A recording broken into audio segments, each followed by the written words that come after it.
नवीद भाई जाकिर लाला मूसा से हैं। हाँ, लाला मूसा से हमारा नवेद बहुत अच्छा जाकिर है भाई, माशाल्लाह, बड़े अदब वाला, बहुत अदब वाला। क्या कह रहे हैं नवेद भाई? भाई सवाल पूछ रहे हैं कि ढोल की आवाज़ के साथ अगर कोई अल्लाह का जिक्र करता है तो क्या जायज़ है?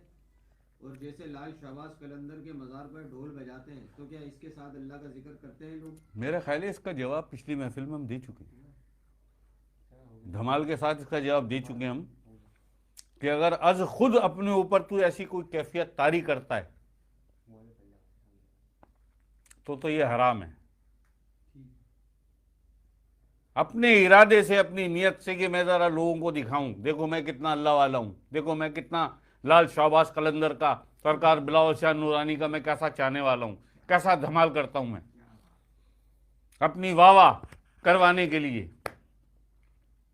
और एक वो चीज होती है कि आज खुद तुझ पर एक ऐसी कैफियत तारी हो गई अल्लाह की मोहब्बत में, और वो तारी हो नहीं सकती जब तक अल्लाह का नूर तेरे सीने में, तेरे कल्ब में ना हो, जिसे धमाल कहते हैं, धमाल वाली कैफियत। आपको बताऊं एक बात कि जब कोई जाकिर, जब कोई अल्लाह का जाकिर और किसी वक्त रात में उस पर कोई कैफियत आ जाए, अल्लाह की याद और उसकी मोहब्बत में उस पर कोई कैफियत आ जाए और उठ के बैठ जाए और तैयात की तरह बैठ जाए और वो फिर खूब अल्लाह का जिक्र करे, अल्लाह पाक इतना राजी होता है, इतना राजी होता है कि वो अपनी कुर्सी से उठकर झूमने लगता है उसके जिक्र को सुन के, उसके जिक्र को सुन के कि क्या इस पे कैफियत तारी हुई। भाई अब तो नहीं है ना कोई देखने वाला, अब तो वो अकेला है ना, हो गई कैफियत सवार उस पर अल्लाह की मोहब्बत में, और वो उठ के बैठ गया, और उठ के बैठ के उसने अत्तहियात दो जानू होके बैठा और उसने अल्लाह की याद में, अल्लाह के जिक्र में अपने आप को अल्लाहू अल्लाहू अल्लाहू अल्लाहू अल्लाहू।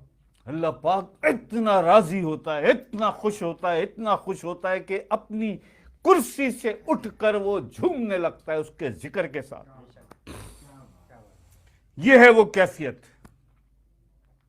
यहां ढोल ताशों का कोई ढोल ताशे ऐड नहीं होते यहां पे, ना किसी ढोल का आता पता, ना किसी ताशे का आता पता, ना किसी बाजे का आता पता। यहां सिर्फ पता है तेरी कैफियत क्या है। इल्जाम दे नहीं सकता, क्योंकि कलंदर पाक जैसा वली, उस्मान हारवनी जैसी हस्ती, सरकार बिलावल शाह जैसी हस्ती, बाबा बुल्ले शाह जैसी हस्ती, इन्होंने भी किया ये धमाल। 750 साल हो गए, आज भी कसूर में जाके देख लो, सरकार बुल्ले शाह के दरबार पे आज भी ढोल बज रहा है।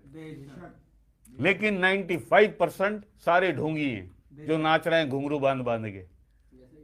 5% है उसमें वो लोग जो वाकई, जिन पर अल्लाह की कैफियत, अल्लाह की मोहब्बत का नशा और सुरूर होता है, वो हर चीज से बेनियाज हो जाते हैं। हाँ, अगर तुझ पे, नवेद ने पूछा,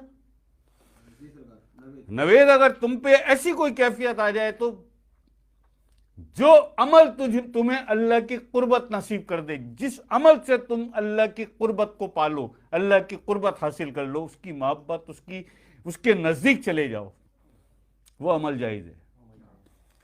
हाँ, वो अमल जायज है। मैं नच के यार मनावांगा, पावे कंजरी बनना पै जावे, तनु अपनी शरादा ख्याल मुला, सानू यार मनाउण दी पई हुई है। नियत क्या है?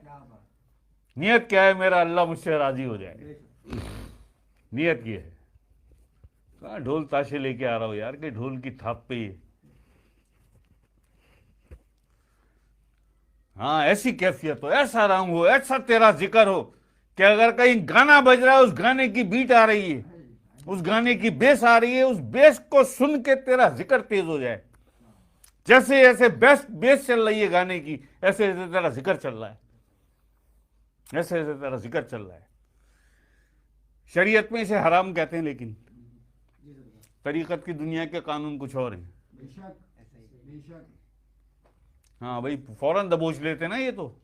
देखो अनवर शाह साहब क्या बकवास कर रहे हैं।